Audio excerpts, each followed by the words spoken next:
Selanjutnya kami persilakan Dekan Fakultas Teknik Pertambangan dan Perminyakan, Profesor Insinyur Ridho Krisna Watimena MT PhD, membacakan riwayat hidup Profesor Insinyur Muhammad Nur Heriawan STMT PhD.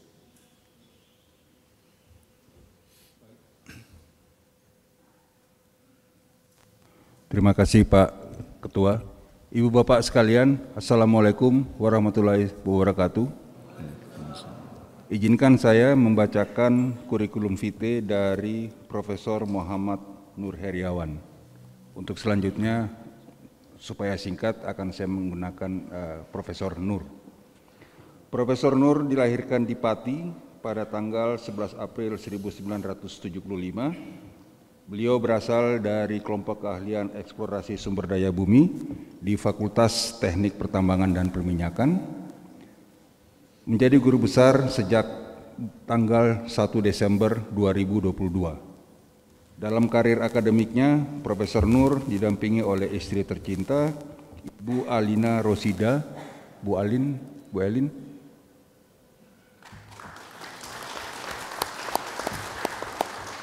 dan dikaruniai 3 orang anak, Muhammad Risa Tanbirul Fuad, Habibah Ardelia Istiqomah, Muhammad Hikari Tanwirul Fikri.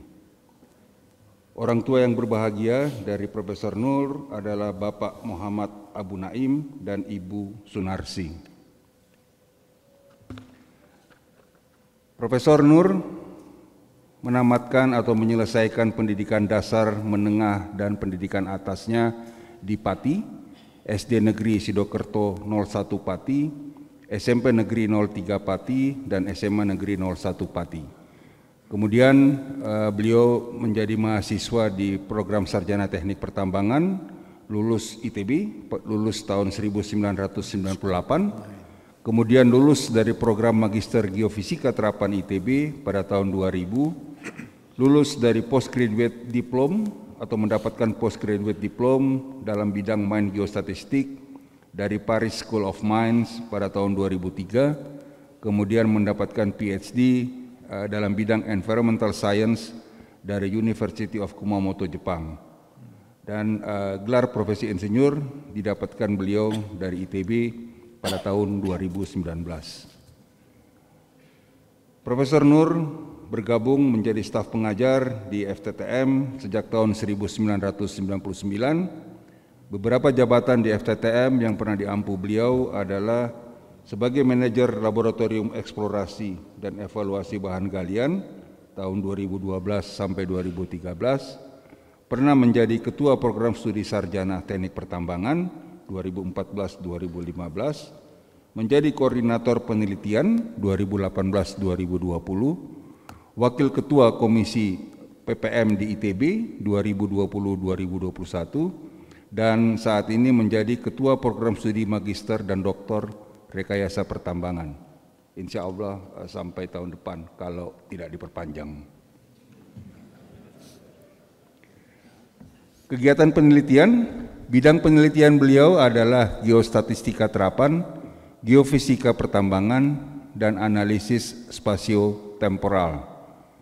Beberapa dana riset yang pernah didapatkan oleh Profesor Nur adalah riset SP4 ITB tahun 2004, riset KK ITB 2 kali 2009-2010, riset desentralisasi dikti tahun 2014, dan setiap tahun mendapatkan riset P3MI dan PPMI sejak 2017 sampai 2023. Kemudian juga mendapatkan penelitian terapan unggulan perguruan tinggi 2017-2018, riset unggulan ITB 2018, 2020, 21, dan 22. Kemudian joint research SATREPS dengan Kyoto University Jepang 2015 dan 2020 sampai 2020, dan dilanjutkan dengan joint research axis masih dengan Kyoto University Jepang 2021 sampai dengan 2022. Sejak 2000 sampai tahun 2000 sampai 2023, artinya 23 tahun terakhir, Profesor Nur mempublikasikan 14 makalah dalam jurnal internasional bereputasi, 10 di Q1, 1 di Q2, dan 3 di Q3, 57 makalah dalam prosiding internasional, 11 makalah dalam jurnal nasional, dan 30 makalah dalam prosiding nasional. Karena kepakarannya, Profesor Nur Heriawan beberapa kali diminta menjadi reviewer untuk 34 manuskrip dari berbagai jurnal internasional bereputasi, dalam arti jurnal-jurnal yang Ibu Bapak lihat ini kuartilnya adalah Q1 dan Q2 pada umumnya, dan ada 1 Q3.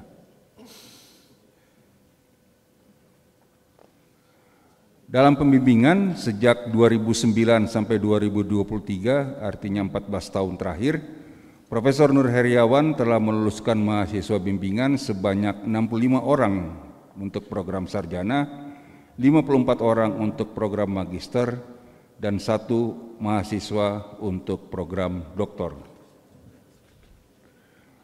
Profesor Nur terlibat aktif dalam berbagai organisasi profesi, International Association for Mathematical Geosciences, Perhimpunan Ahli Pertambangan Indonesia, di mana beliau menjadi ketua bidang kajian pertambangan mineral dan pernah juga menjadi ketua atau sedang menjadi ketua working group untuk eksplorasi mineral dan batu bara. Ikatan Ahli Geologi Indonesia, Himpunan Ahli Geofisika Indonesia, Komunitas Geofisika Tambang di Hagi, menjadi anggota Persatuan Insinyur Indonesia, dan juga anggota Forum Komunikasi Program Studi Teknik Pertambangan se-Indonesia atau Forkopindo, di mana beliau pernah menjadi anggota kehormatan 2020-2022 dan ketua koordinator bidang kurikulum 2022 sampai 2025, serta yang terakhir kelompok diskusi geostatistik Indonesia. Beberapa penghargaan yang pernah didapatkan oleh Profesor Nur: Best Paper Awards pada International Symposium on Earth Science and Technology tahun 2010 di Kyushu University, Satya Lencana Karya Satya 10 tahun pada tahun 2013 dari Presiden Republik Indonesia, dan Satya Lencana Karya Satya 20 tahun pada tahun 2022 dari Presiden Republik Indonesia. Hobi Profesor Nur adalah jalan kaki, jogging, sepak bola, traveling, kuliner tradisional, dan merapikan yang kurang rapi. Mudah-mudahan bukan merusak yang kurang rusak. Dan ini yang menarik, moto hidup beliau adalah, perlu kita camkan dengan baik, sebaik-baik manusia adalah yang paling bermanfaat bagi orang lain, dan sebaik-baik dosen adalah yang paling bermanfaat bagi mahasiswanya. Demikian Pak Ketua, kurikulum vitae dari Profesor Muhammad Nur Heriawan. Wassalamualaikum warahmatullahi wabarakatuh. Berikutnya kami persilakan Profesor Insinyur Muhammad Nur Heriawan, STMT PhD, untuk menyampaikan orasi ilmiah.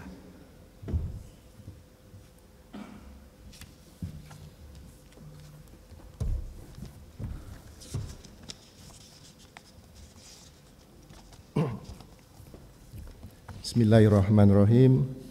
Assalamualaikum warahmatullahi wabarakatuh. Selamat pagi Ibu Bapak sekalian, salam sehat.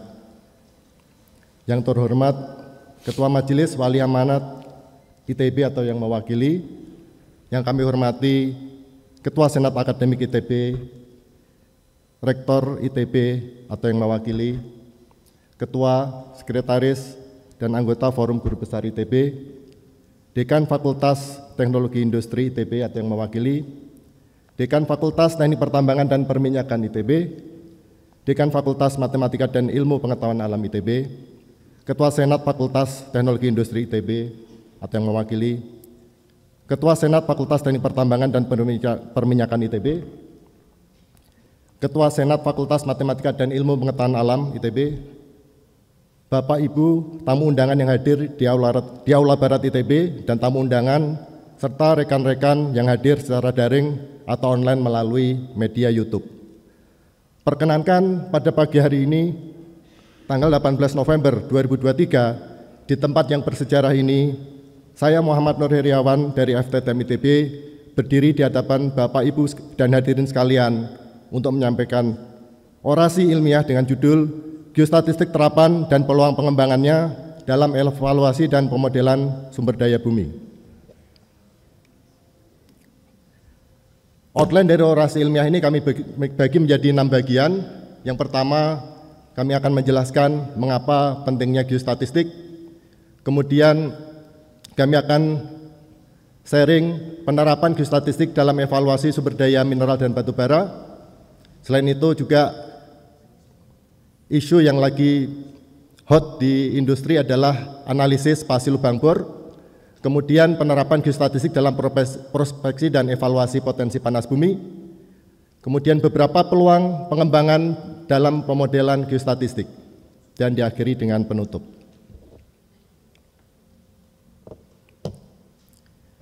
Mengapa geostatistik? Jadi di sini geostatistik terdiri dari 2 suku kata, yaitu geo yang merujuk kepada sifat ruang atau spasial, dan statistik yang merujuk kepada sifat ketidakpastian dengan probabilitas tertentu. Sehingga geostatistik dapat didefinisikan sebagai aplikasi metode probabilistik untuk variabel regional yang menunjukkan fungsi ruang tertentu. Jadi fungsi ruang ini kalau kita gambarkan, misal kita punya 2 sampel atau 2 lubang bor yang saling berdekatan, maka nilainya mirip, kalau saling berjauhan nilainya tidak mirip. Jadi ini fungsi spasial yang nanti akan kita gambarkan dalam fungsi variogram di dalam geostatistik. Hadirnya ilmu geostatistik tidak lepas dari kontribusi 2 orang pionir, yaitu Dr. Danny Crick, seorang ahli statistik dan pertambangan dari Witwatersrand, Afrika Selatan, serta Profesor Jos Matrong, seorang ahli matematika dan sipil pertambangan dari Fontainebleau, Perancis. Tahun 1951, Danny Crick menyatakan bahwa estimasi terhadap tonase dan kadar rata-rata dari suatu blok tambang itu sangat penting bagi seorang insinyur tambang, khususnya untuk menilai blok-blok yang ekonomis dan yang tidak. Dengan sejumlah data berupa channel sampling yang jumlahnya cukup terbatas di sebuah tambang emas bawah tanah di Witwatersrand Gold Mine, Danny Crick menggunakan pendekatan statistik klasik melalui distribusi log normal untuk kadar emas serta melakukan estimasi terhadap kadar sebenarnya di setiap muka lombong berdasarkan kadar rata-rata sampel yang ada. Sekitar 12 tahun kemudian, Profesor Jos Matrong dari Prancis menyatakan bahwa secara historis geostatistik sudah ada sejak pertambangan itu muncul di dunia. Begitu seorang insinyur tambang melakukan prediksi terhadap kadar rata-rata blok tambangnya berdasarkan nilai sampel atau lubang bor di sekitarnya dengan fungsi pembobotan tertentu, maka sejak saat itulah geostatistik itu hadir. Pendekatan statistik klasik yang dilakukan oleh Crick tahun 51 belum memperhitungkan aspek spasial atau ruang, sehingga Matrong tahun 63 mengembangkan metode yang bernama Cricking dari kata dasar Crick. Di sini Cricking merupakan sebuah interpolator atau estimator linier untuk meningkatkan reliabilitas hasil estimasi menggunakan data sampel baik di dalam maupun di luar grid atau blok yang diestimasi. Jadi mengapa diperlukan geostatistik? Karena awalnya statistik klasik tidak cukup diterapkan untuk mengestimasi kondisi sebenarnya dari suatu heterogenitas endapan mineral di alam, seperti yang terjadi di tambang emas Witwatersrand, Afrika Selatan, yang tentunya pada umumnya kadar emas itu memiliki variasi yang cukup tinggi, sehingga diperlukan sebuah fungsi ruang yang bisa menjadi parameter di dalam proses estimasi pada panel atau blok yang akan ditambang. Berikut ini kami coba memberikan ilustrasi ya, bagaimana proses estimasi itu dilakukan. Kita dapat lihat sebuah badan biji yang berada di bawah bukit, di bawah tanah. Kalau kita bagi badan biji ini menjadi beberapa sel atau blok yang biasa disebut dengan SMU atau Small Mining Unit yang nanti akan ditambang, maka kita memerlukan data eksplorasi, misalnya pemboran yang menembus badan biji ini. Misalnya kita ambil satu blok V di sini, kemudian kita ingin melakukan estimasi terhadap misalnya kadar emas rata-rata di dalam blok V tersebut berdasarkan data lubang bor. Nah, paling sederhana seperti yang dilakukan Grid adalah menggunakan satu lubang bor seperti ini yang menembus blok tersebut, kemudian diketahui nilai kadar sampel adalah 10 gram per ton AU. Ini sekedar asumsi. Kemudian kalau kita ingin mengetahui kadar rata-rata dari blok V itu dalam bentuk ZV astrik, apakah sama dengan 10 gram per ton AU sesuai dengan sampel yang ada di lubang bor? Nah, ini tanda tanya. Ya. Maka kita akan melakukan prediksi dan nanti akan dilakukan validasi. Selanjutnya, jika blok tersebut dilakukan penambangan oleh seorang ahli tambang, kita panggil ahli tambangnya. Nah, ahli tambangnya pakai kumis di sini. Nah, ketika ditambang secara ini karena kartun jadi secara manual, tadinya pakai eksavator tapi diganti oleh Mas Mirza ya, pakai manual tambangnya. Kita lihat ini adalah hasil tambangnya. Kita lakukan penilaian kembali, sebut saja ZV tanpa asterik karena ini adalah kadar yang sebenarnya sudah ditambang. Kalau tadi kan masih di bawah tanah. Nah, pertanyaannya adalah apakah ZV itu sama dengan ZV asterik? Ini pertanyaannya. Sorry. Apakah sama dengan Z asterik ya? Nah, kemudian ada satu parameter yang disebut dengan error, di mana di sini error itu adalah selisih antara hasil estimasi dan nilai sebenarnya. Kita ingin bahwa mean of error itu sama dengan 0 dan varian of error itu sekecil mungkin untuk menghasilkan data estimasi yang akurat atau reliable dengan level of confidence tertentu. Nah, disinilah kita memerlukan metode geostatistik yang sebenarnya tidak cukup hanya mengandalkan data satu lubang bor di tengah ini, tapi juga data bor di sekitarnya untuk memprediksi satu blok. Begitu seterusnya dilakukan secara simultan. Sehingga mengapa geostatistik itu diperlukan. Baik, berikutnya ini contoh problem set metode kriging atau estimator linear dengan menggunakan 4 data lubang bor seperti tadi contohnya, tapi ini secara 2 dimensi, di mana blok yang akan diestimasi adalah V, kemudian menggunakan data lubang bor ada 4, 1 di tengah dan 3 di luar. Ini contoh problem set yang sederhana. Kemudian berikutnya, nah, sistem kriging sendiri itu dapat bekerja dengan 2 output model, yaitu model grid dan model blok. Seorang insinyur tambang tentunya lebih berkepentingan dengan model blok karena yang akan ditambang atau yang akan didesain dan ditambang adalah panel atau blok. Sehingga perlu diketahui nilai kadar rata-rata dan tonase dalam panel atau blok tersebut. Sedangkan seorang insinyur lingkungan barangkali lebih berkepentingan dengan model grid yang selanjutnya menghasilkan peta kontur, misalnya kontur polutan di suatu wilayah yang mengalami pencemaran. Ini contoh model grid ya, kemudian atau contouring, kemudian ini model blok. Metode estimasi kriging walaupun memang fokusnya adalah meminimize varian of error, tapi memiliki kelemahan. Jika target kita adalah variabilitas lokal, karena hasil estimasi dari interpolator linear itu bersifat smoothing pada umumnya. Ya. Termasuk kriging itu paling smooth. Di sisi lain, sebuah proses yang disebut dengan simulasi kondisional dapat mereproduksi sejumlah varian dispersi dari data asli atau nilai sampel, sehingga dapat memodelkan variabilitas lokal. Di sini kita dapat melihat bagaimana perbandingan antara hasil estimasi kriging yang merah yang bersifat smoothing berdasarkan data titik, data sampel yang warna hitam, kemudian simulasi kondisional, satu realisasi ini kita asumsikan yang warna biru, kemudian ada nilai atau data sebenarnya yang nanti tahunya setelah ditambang atau dilakukan grid control. Nah, seperti ini yang warna hijau. Nah, kita dapat lihat bahwa kriging belum bisa menggambarkan variabilitas lokal, tapi di sini nanti variabilitas lokal dapat diatasi atau dapat dimulakan dengan simulasi kondisional. Dalam hal ini, kriging memang lebih cocok untuk global estimation yang dijadikan input dalam estimasi cadangan tertambang untuk long term mine plan. Sementara simulasi kondisional itu nanti karena dapat memodelkan variasi lokal, maka lebih cocok untuk input perencanaan tambang jangka pendek atau short term mine plan. Berikutnya kita coba melihat penerapan geostatistik dalam evaluasi sumber daya minerba. Contoh atau kasus yang pertama adalah batu bara.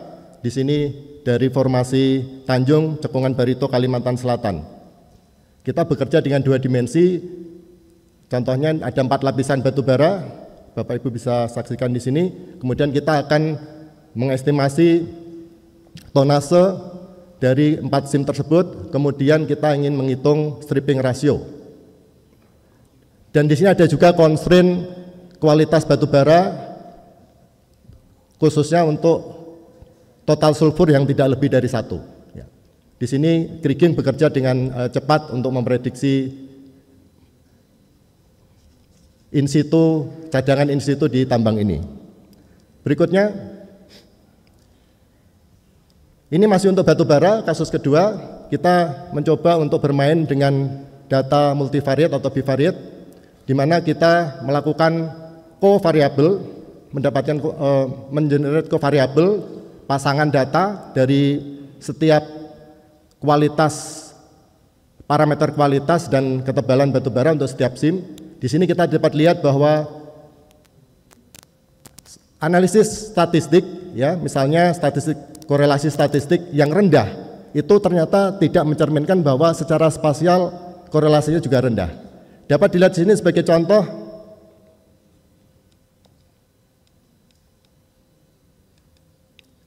Sebagai contoh untuk es dan sodium, ya, statistik korelasinya 0,17, tapi secara regional nilai korelasinya sangat tinggi, yaitu 0,95.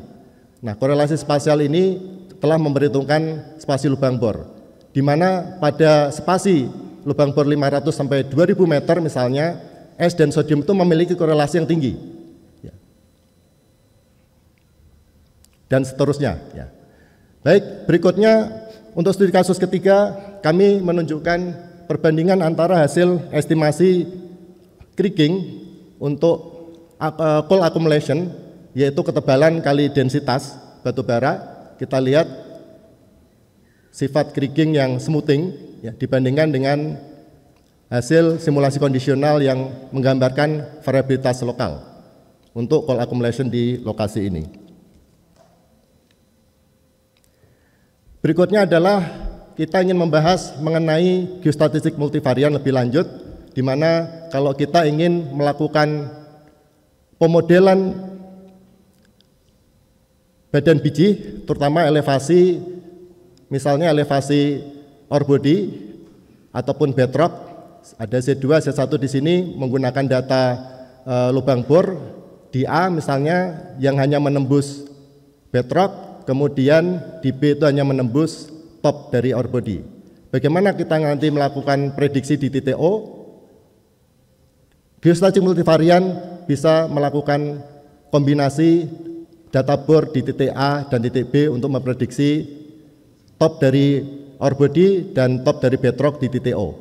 Untuk kasus seperti ini disebut heterotopik karena data top dan bottom, top ore body dan top bedrock itu berasal dari dua titik yang berbeda.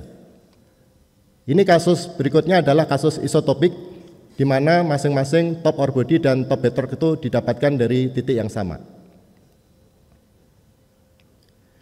Nah, pada dasarnya geostatistik multivarian ini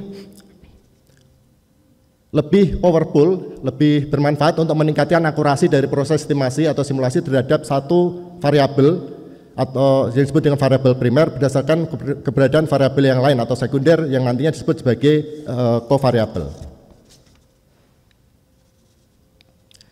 Nah, selanjutnya kita ingin menunjukkan studi kasus keempat, yaitu aplikasi metode co-kriging dan sequential Gaussian simulation. Ini salah satu metode conditional simulation yang mengasumsikan atau menghendaki data itu standar normal atau Gaussian. Kita dapat lihat di sini variasi dari suatu top dari bedrock yang cukup mengalami undulasi, ya, cukup artinya variabilitas lokalnya itu cukup tinggi. Ya, seperti ini ada topsoil, saprolite, limonite, dan bedrock.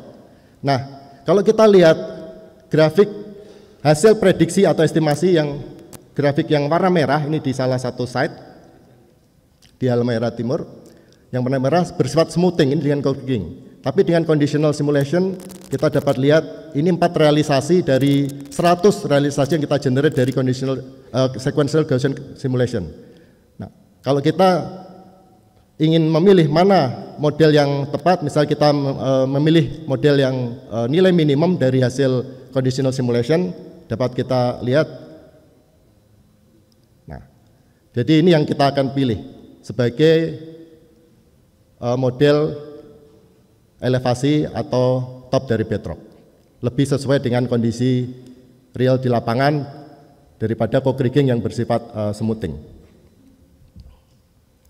Berikutnya kami ingin menunjukkan juga bagaimana metode indikator kriging yang bekerja dengan data indikator 0 dan 1 kemudian diestimasi seperti kriging biasa, itu dapat kita gunakan untuk melakukan pemodelan variabel-variabel yang sifatnya categorical seperti lithotype dan alteration type. Ini adalah salah satu contoh hasil penelitian kami dengan mahasiswa untuk pemodelan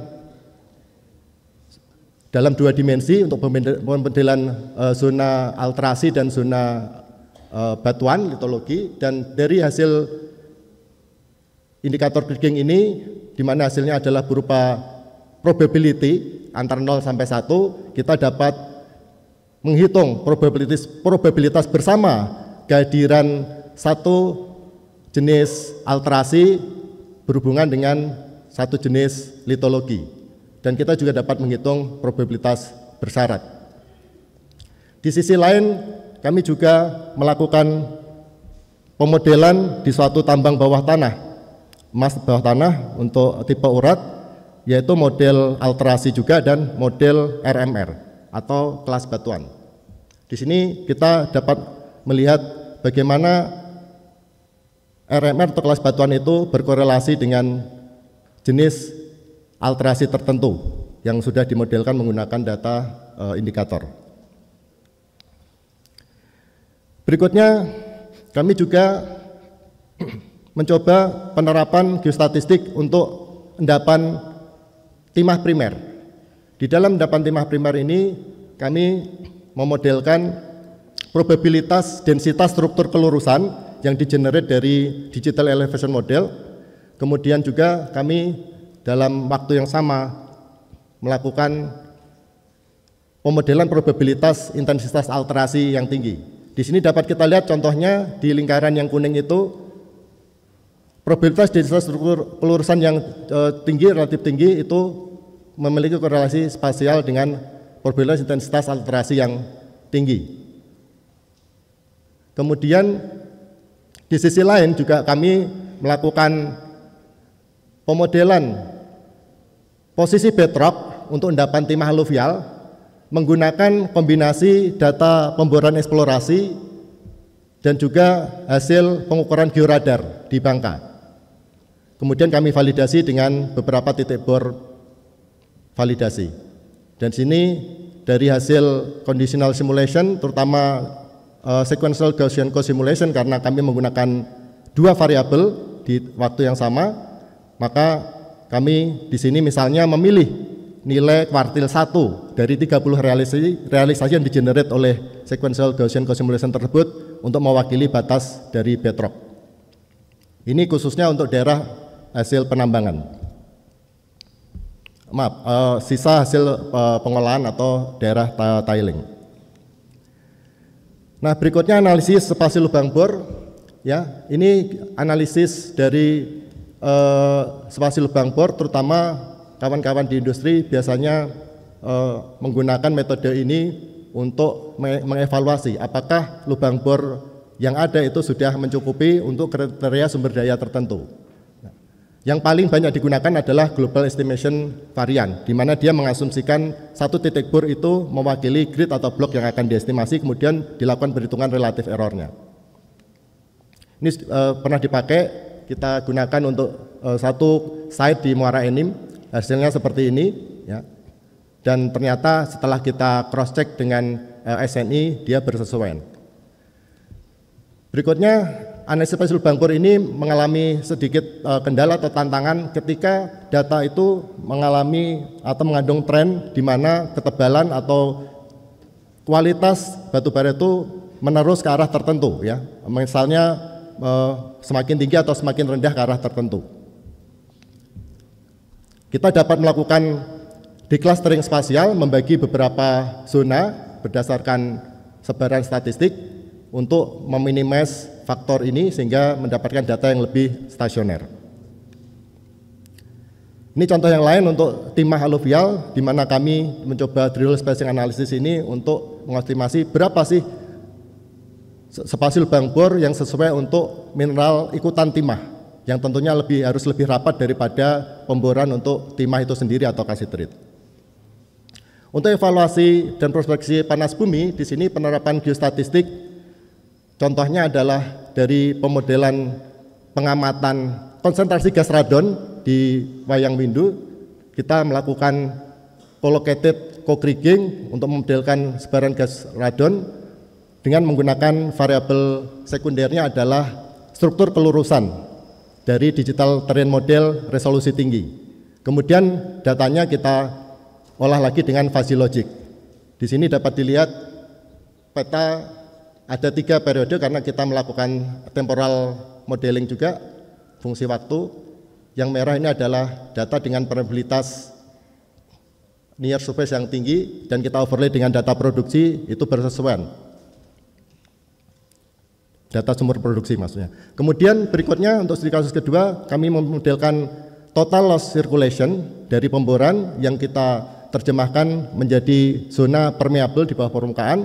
Kita coba lakukan covariable dengan data tahanan jenis hasil magnetotelurik dengan menggunakan metode sequential Gaussian simulation. Dapat dilihat hasilnya 3 realisasi dari 50 realisasi seperti ini. Berikutnya untuk kasus ketiga, kami juga memodelkan data tekanan, temperatur, dan intensitas rekahan dari data sumber produksi. Sebanyak 50 realisasi kita generate dengan sequential Gaussian simulation. Hasilnya dapat dilihat di sini. Ya, kemudian di sisi lain juga kami mencoba mengkorelasikan interpretasi fit zone dari data landian temperatur dan tekanan, kemudian dicoba dilihat apakah berkesesuaian dengan hasil pemodelan intensitas rekahan, dan dilihat di sini bahwa mostly data fit zone itu adalah bersesuaian dengan zona yang intensitas rekahannya tinggi, yang warna merah. Baik, ini beberapa peluang pemodelan geostatistik. Yang pertama adalah untuk anisotropi, pemodelan anisotropi ellipsoid 2 dimensi. Dan kemudian dilanjutkan dengan 3 dimensi. Kami bekerja sama dengan Profesor Intan, sahabat saya yang ada di depan. Ini masih butuh pengembangan lebih lanjut, bagaimana kita mengoptimasi pola-pola anisotropi baik 2 dimensi maupun 3 dimensi. Ya. Kemudian juga ini dengan Bu Intan juga, kalau tidak salah waktu itu kita juga memodelkan satu endapan laterit dengan teknik unfolding, ya. Kita mencoba menggunakan affine transformation, jadi mengubah permukaan bidang tidak teratur menjadi datar karena pola flat rate itu kita tahu tidak teratur dan hasilnya cukup baik karena varian error itu lebih rendah daripada kita menggunakan data tanpa dilakukan transformasi. Di sisi lain juga kami dengan data CUAU Porphyry baik dari Blazhole maupun data Drillhole kita juga pernah mencoba melakukan transformasi baik proyeksi maupun rotasi dari endapan yang berbentuk tapal kuda itu. Jadi kita bagi datanya, kita coba fokus ke yang high grade saja seperti apa, kemudian overall data seperti apa. Dan hasilnya cukup baik karena dari sisi kembali lagi varian error itu lebih rendah ya setelah ditransformasi daripada sebelum. Dan ini masih perlu pengembangan. Sebagai penutup, di sini saya tidak bermaksud menjual buku atau promosi, ya, tapi di sini saya ingin menekankan bahwa 60-70 tahun yang lalu geostatistik itu di-create atau diinisiasi dari sebuah tambang emas, ya, mining geostatistik ya, sehingga saat itu Danny Crick dan Matrong mendevelop metode geostatistik dan sampai sekarang metode geostatistik dipakai oleh industri tambang tanpa ada komplain, semuanya puas. Kemudian bidang ilmu yang lain juga menggunakannya, lingkungan, petroleum, kemudian biologi dan sebagainya. Di sini kita lihat ada satu buku, Geostatistics for Estimating Fish Abundance, untuk memprediksi keberadaan ikan. Itu menggunakan geostatistik. Dan kita lihat metodenya ini lebih sulit daripada untuk memprediksi emas, karena ikan itu bergerak dan berpindah, sementara emas itu nggak berpindah, kecuali Mas Nur ya, bisa berpindah. Ya. Nah, jadi kita bisa lihat bahwa geostatistik itu luas aplikasinya, Bapak dan Ibu, dan peluangnya masih besar untuk dikembangkan seiring dengan kompleksitas geologi dari endapan. Dan kami berharap buku orasi kami juga bisa berkontribusi di dunia persilatan geostatistik ini, terutama khususnya di Indonesia. Ini PR juga bagi saya untuk nantinya ke depan harus menulis buku lebih banyak. Ucapan terima kasih Bapak Ibu, kami ucapkan terima kasih tentunya kepada Sang Pencipta Allah Subhanahu wa taala yang telah memberikan limpahan rahmat, taufik dan hidayahnya sehingga kami bisa berdiri di sini hingga detik ini. Kemudian terima kasih kepada Rektor Institut Teknologi Bandung dan jajarannya, Ketua Sekretaris dan anggota Senat Akademik ITB, Ketua Sekretaris dan anggota Forum Guru Besar ITB, Dekanat FTTM ITB, Ketua Sekretaris dan anggota Senat FTTM ITB, para guru besar di lingkungan FTTM ITB, Ketua dan anggota KK Teknik Pertambangan dan KK Teknik Metalurgi FTTM ITB, serta tenaga kependidikan FTTM ITB. Kami juga berterima kasih pada para guru besar pemberi rekomendasi, Profesor Komang Anggayana ada di depan. Terima kasih Pak Komang. Kemudian Profesor Rido Kreslawati Mena, Pak Dekan kami. Kemudian Profesor Budi Sulisianto, PLT Ketua Senat FTTM ada di depan. Profesor Wahyu Sri Gutomo, AA ada di depan juga. Semuanya di depan nih Pak ya, saya beruntung ya. Kemudian Profesor Mega Fatimah Rosana ada di depan juga, dihadirin. Ibu Profesor Mega. Oh ada, terima kasih Bu. Beliau adalah Dekan Fakultas Teknik Geologi Unpad. Kemudian Profesor Edi Ibrahim mungkin ada di YouTube. Salam Pak Edi. Kemudian Profesor Katsuaki Koike dari Kyoto mungkin juga lihat di YouTube. Profesor Alah Masud, ini sahabat saya waktu di Jepang dari Tanta University Egypt. Dan kemudian Profesor Jack Rivoira dari Paris School of Mines, Prancis, pembimbing saya waktu mengambil postgraduate diploma di Fontainebleau. Kami khusus terima kasih kepada para ketua dan anggota KK Eksplorasi Sumber Daya Bumi yang dikomandani oleh Profesor Komang Anggayana. Bisa berdiri Pak Komang, komandan kami yang terus mendorong anggotanya untuk maju kemanapun Pak ya, terserah ya, pokoknya maju gitu. Kemudian Profesor Toto Daryanto, almarhum, terima kasih banyak sekali. Ini ada Ibu Ninet, Ibu mohon berdiri. Sini Pak Tot. Ada putri beliau juga, Mbak Intan, terima kasih. Profesor Sudarto Noto Siswoyo, Pak Darto, terima kasih banyak bimbingannya. Bapak Ibu yang lain mungkin tidak perlu disebutkan satu persatu, ada di sini hadirin, ada di foto di sini ya. Para anggota KK, terima kasih banyak atas kerjasamanya selama ini. Kemudian ucapan terima kasih juga kepada segenap guru, dosen, guru dan dosen mulai dari SD, SMP, SMA, sarjana, magister, doktor, postgraduate diploma, program profesi insinyur, khususnya para pembimbing tugas akhir. Pembimbing skripsi 1 adalah Profesor Toto Daryanto dan Pak Darmawan Sumardi. Kemudian pembimbing tesis 2 Profesor Umar Fauzi dan Dr. Gunawan Handayani. Terima kasih banyak Bapak. Kemudian pembimbing tesis postgraduate diploma adalah Profesor Jacri Foirat. Pembimbing disertasi S3 adalah Profesor Katsuaki Koike. Kemudian segenap kolaborator penelitian dan publikasi ilmiah dari luar negeri, Profesor Jacri Foirat, kemudian Profesor Katsuaki Koike, Dr. Taiki Kubo, Dr. Kohi Kashiwaya, Dr. Hitada dari Kyoto University, kemudian Profesor Tadanori Goto dari Yogyo University Jepang, dan juga Dr. Thomas Mulya dari East Asia Mineral Kanada. Kami juga mengucapkan terima kasih kepada para kolaborator penelitian dan publikasi ilmiah dari Indonesia, Profesor Ujena Sektor Pasar Ibu dan Dr. Triweni Mukhayyar dari KK Statistik, kemudian Dr. Eng Asep Saifullah dari KK Petrologi Vulkanologi Geokimia FITB, kemudian Profesor Mutadi Intan Dediana dan Dr. Gantina Rahma Putri dari KK Aljabar, Prof. Intan ada di sini, kemudian Profesor Bagus Endar dari KK Fisika Bumi dan Sistem Kompleks, mungkin beliau ada di sini juga, kemudian Dr. Wahyudi Widyatmoko Parnadi dari KK Geofisika Terapan dan Eksplorasi, mungkin ada di sini. Segenap mantan mahasiswa sarjana, magister, dokter bimbingan yang telah bekerja sama membantu penelitian dan publikasi hasil penelitian.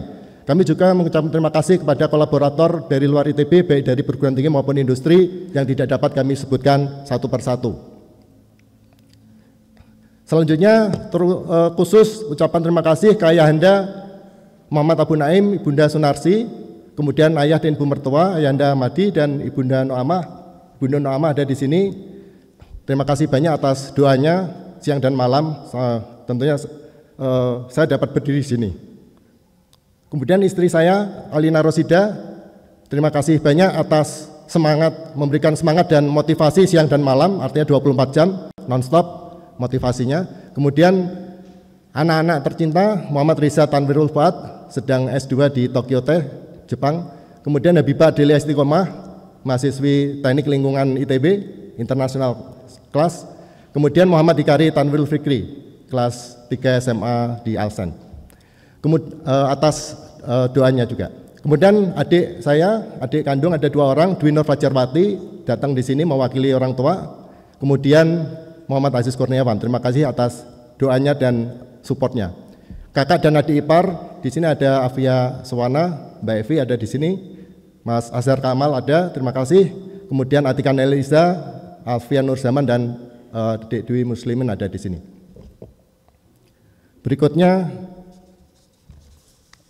saya juga mengucapkan terima kasih banyak nih kepada rekan-rekan yang hadir di sini, khususnya perwakilan dari alumni ITB 93, alumni Azuri Tambang 93, Ikatan Alumni TA ITB, alumni IKMP Bandung, Ikatan Keluarga Mahasiswa Pati Bandung. Di sini ada beberapa, termasuk Prof. Zeli ini alumni IKMP Bandung dari Kimia ITB, alumni Kastar Jeswara 93, kemudian Perhimpunan Ahli Pertambangan Indonesia Perapi, ada Bang Rizal ketua umum di sini, Forum Komunikasi Program Studi Teknik Pertambangan se-Indonesia, Forkopindo, Prof. Sabrizal sebagai ketua umum ada di sini, Indonesian Mining Association IMA, ada Sekretaris Eksekutif Pak Joko, terima kasih sudah hadir, Asosiasi Tambang Batuan Indonesia ATBI, tadi ada Sekretaris Eksekutifnya juga Pak Wisnu Salman, serta para kolega, senior dan rekan-rekan yang tidak bisa saya sebutkan satu persatu.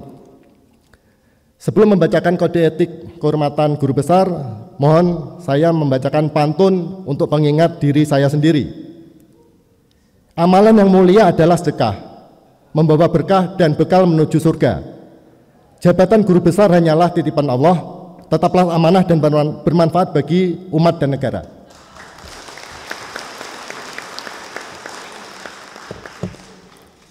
Bismillahirrahmanirrahim. Dalam mengemban amanah guru besar Institut Teknologi Bandung, saya akan menjaga kehormatan guru besar dengan selalu meningkatkan kompetensi keilmuan, membangun lingkungan masyarakat keilmuan saya, serta memberikan keteladanan dan manfaat atas keberadaan saya. Untuk itu, saya akan selalu memegang teguh janji dan ucapan saya, mempertahankan integritas dengan menjaga kejujuran, kepercayaan, kebijaksanaan, keadilan, saling menghormati, bertanggung jawab dan menjaga nilai-nilai ITB dan masyarakat. Semoga Allah Subhanahu wa taala, Tuhan Yang Maha Esa, selalu memberikan petunjuk dan lindungan kepada saya. Bandung, 18 November 2023, Profesor Muhammad Nur Heriawan. Demikian orasi ilmiah yang kami sampaikan. Semoga bermanfaat. Mohon maaf atas segala kekurangan. Alhamdulillahirabbil alamin. Wassalamualaikum warahmatullahi wabarakatuh.